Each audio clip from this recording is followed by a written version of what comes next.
The Avalon, a spaceship traveling through space, is on its way to the colonized world of Homestead 2. The vessel's quarters are empty, with the crew and passengers in hibernation, and the ship on autopilot. However, while passing through an asteroid belt, the ship's shields weaken, and it is diverted towards a giant asteroid, causing several malfunctions. Although the ship initiates self-repairs, a hibernation pod activates, awakening Jim Preston, a mechanical engineer. Jim's pod opens, and he receives assistance from an automated system, informing him that he has spent 120 years in suspended animation and that the ship is 4 months away from Homestead 2.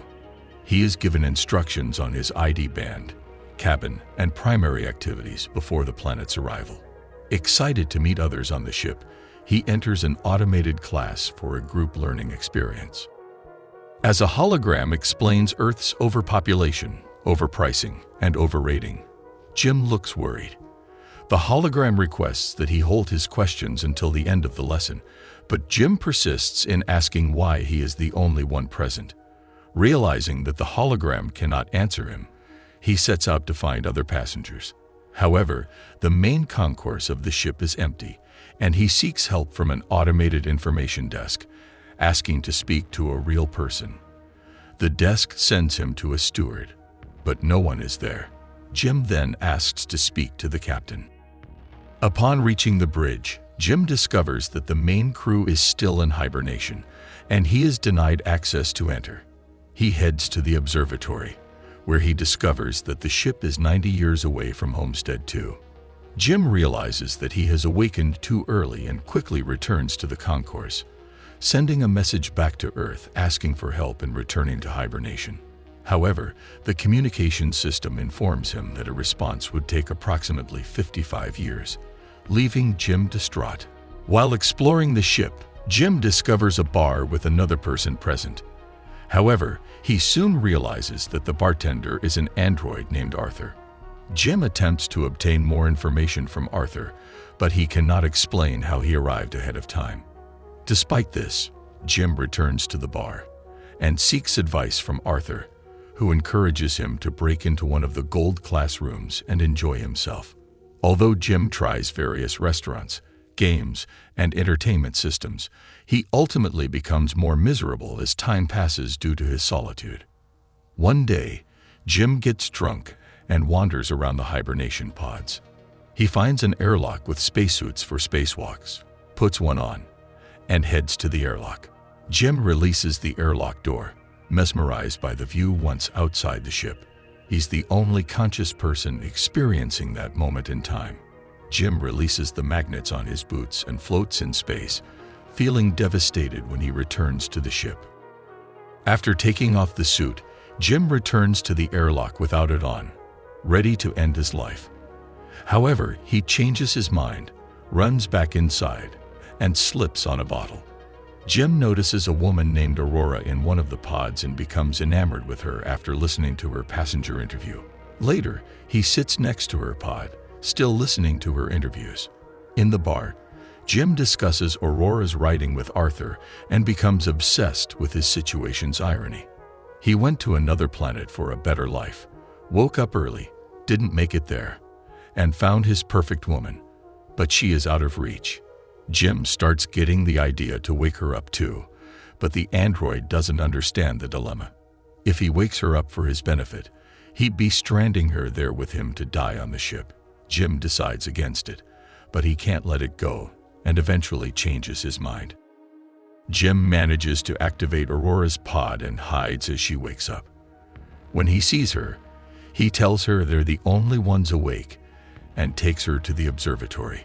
He explains that he can't access the crew or the ship's main commands, and Aurora wants to return to her pod. Jim informs her that there is no special equipment to help them return to hibernation, leaving them stranded. As they return to the concourse, Jim tells Aurora to rest after just coming out of hibernation. Feeling remorseful, he asks Arthur not to reveal that he woke her up. Jim goes back to the bar, regretful about what he did, and spends his time alone, trying to make things right. The next day, Aurora wakes up and goes to the concourse to inquire about the hibernation pods. Jim meets her there, and they have breakfast together. However, as they leave, the info desk malfunctions. In the cantina, Aurora notices that Jim has been eating the same breakfast for over a year and gets him a gold-class menu. They discuss fixing the pods, but Aurora is not ready to give up. Aurora searches through the infirmary and research documents before ending up at the crew's hibernation quarters, trying to open the doors. Jim observes additional malfunctions throughout the ship. Eventually, Aurora becomes more aware of their situation as she writes, jogs around the ship, and swims in the pool. During an interview in the cantina, Aurora asks Jim why he immigrated to the colony. Jim initially responds with company slogans, but further explains his hopes for a new life where he can build a future. They end up in the observatory, and Aurora shares her reason for being on the ship. She has a round-trip ticket, intending to live on Homestead 2 for a year and return to Earth to become the first journalist to do so, writing the greatest story ever. Despite their struggles to find a solution, Jim tries to cheer Aurora up by taking her dancing, to the cinema, and to the basketball court. He also introduces her to Arthur at the bar. However, Aurora eventually remembers their situation and grows anxious. Jim is alone with Arthur, feeling guilty about waking her up. He creates a miniature of the Chrysler Building to lift her spirits, which Aurora discovers when she walks into the observatory. Eventually, they decide to go on a date at the bar, where they share a meal and exchange stories about their lives. During the conversation, she discloses that she lost her father during her teenage years. Following their dinner, Jim escorts Aurora to the airlock, and they put on their spacesuits to embark on a spacewalk together. For Jim, this is a chance to share a breathtaking experience with someone special. They turn off the magnets on their boots, and together they float in space. Once they return inside, they kiss and retreat to Jim's cabin where they spend the night together. They start living together as a couple, with Aurora moving into Jim's cabin and documenting her experience on the ship. They do activities together, such as jogging, eating, and sleeping. Jim continues to explore the ship and even discovers the hydroponics bay, where he surprises Aurora with flowers. On Aurora's birthday, the ship passes by a red giant, and they go to the observatory to witness it.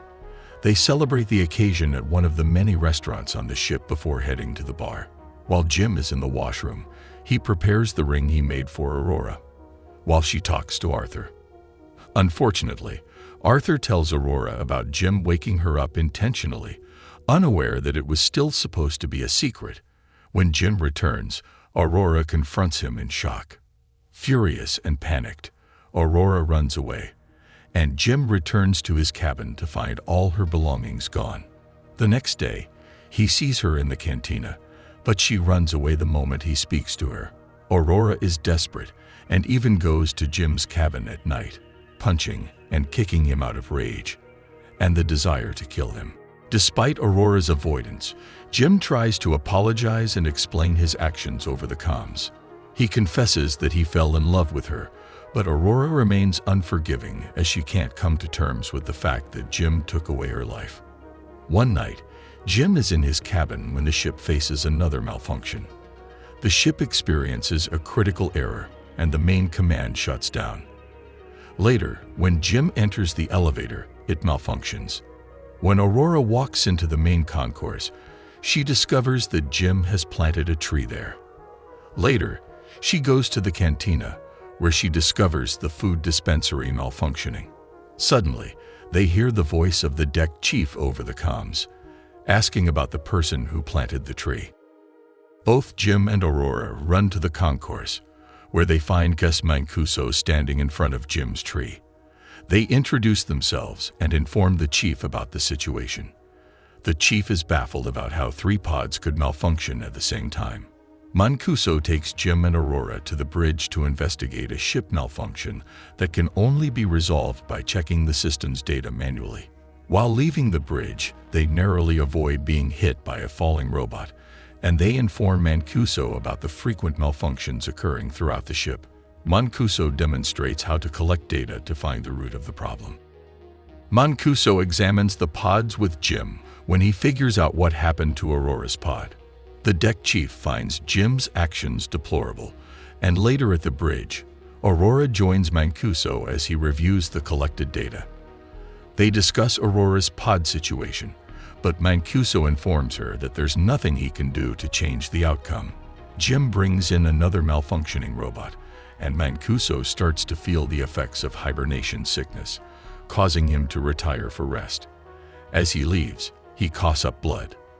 Later that night, Aurora goes for a swim as she can't sleep. Suddenly, there's a loss of gravity throughout the ship, and she begins to drown as the water from the pool moves with her. Fortunately, the gravity drive resets, and she barely survives. While searching for Mancuso, Jim and Aurora encounter each other, and the trio returns to the bridge to investigate the ship's issues. They realize that a major system was destroyed 2 years ago, leading to the current failures. They need to fix it before the entire ship becomes stranded. During the search for the issue, Mancuso faints, and Jim and Aurora bring him to the infirmary. Unfortunately, he's dying, and there's no treatment available to prolong his life. Later, the three of them meet in the observatory, where Mancuso gives Jim his ID bracelet, urging them to fix the ship before passing away. The ship suddenly experiences a severe malfunction as the lights turn to an alarming red and the vessel starts shaking. Jim urgently calls for Aurora's assistance, and they rush towards engineering. Unfortunately, there's yet another failure in the gravity drive, which affects Arthur too. Jim deactivates him, and they eventually reach engineering to investigate the issue. While examining the power plant, they discover a breach in the hull caused by the asteroid. As they attempt to fix it, Aurora gets sucked in, and Jim follows suit. Despite being pulled in, they manage to seal the breach successfully. However, Jim soon realizes that there are more breaches in the hull that need fixing. Tracking the asteroid's trajectory, they discover that it has damaged the reactor control computer. Jim believes he can find replacement parts and changes the damaged component. Unfortunately, the process of venting the reactor still fails, even after a manual attempt. Jim realizes that he needs to access the vent door from outside the ship to cool down the reactor. As he prepares to leave the ship, he gives Aurora Mancuso's bracelet, aware that he might not come back. She assists him with his suit, and before he exits, she implores him to come back, as she can't live on the ship without him. Aurora returns to the reactor room, which has reached a critical temperature level. A bolt from the reactor strikes her arm, while Jim tries to bypass the vent door from outside to open it. Despite the rising temperature, he perseveres in his efforts. Jim realizes that he needs to manually hold the door open to vent the reactor and informs Aurora of his plan. She is hesitant, but he insists that they must save the other passengers. Despite their argument, Aurora ultimately agrees to vent the reactor, and the process is successful. However, the fumes from the reactor cause Jim to break his tether, and the pressure in his suit begins to drop. Jim informs Aurora of the situation, and she rushes to retrieve another suit to rescue him. He apologizes to her before she sets out to get him, but her tether is too short. Aurora manages to grab onto Jim's tether and pull him in. She drags him to the infirmary, only to discover that he has already passed away. Aurora uses Mancuso's bracelet to override the medical protocols and revive Jim using the medical pod. She forgives him, and they later give Mancuso a proper space burial. Aurora fixes Arthur, and they continue to live on the ship. Jim informs Aurora of his plan to use the medical pod as a hibernation, one for her to ride out the rest of the journey. However, she declines and decides to stay with him, remaining awake on the ship. Jim eventually proposes to her, and they live out their lives together. 88 years later, the Avalon arrives at Homestead 2, and the crew awakens to find the ship in an unexpected state. Aurora leaves them a message, recounting the story of her and Jim's life on the ship, while the rest of the crew was in hibernation. I hope you're enjoying the content that I'm creating. If you like what you're seeing, please like, comment, and subscribe. And don't forget to tell me what I should fix or improve on in the future. Your feedback is greatly appreciated, and it helps me create better content for you. Thanks for your support.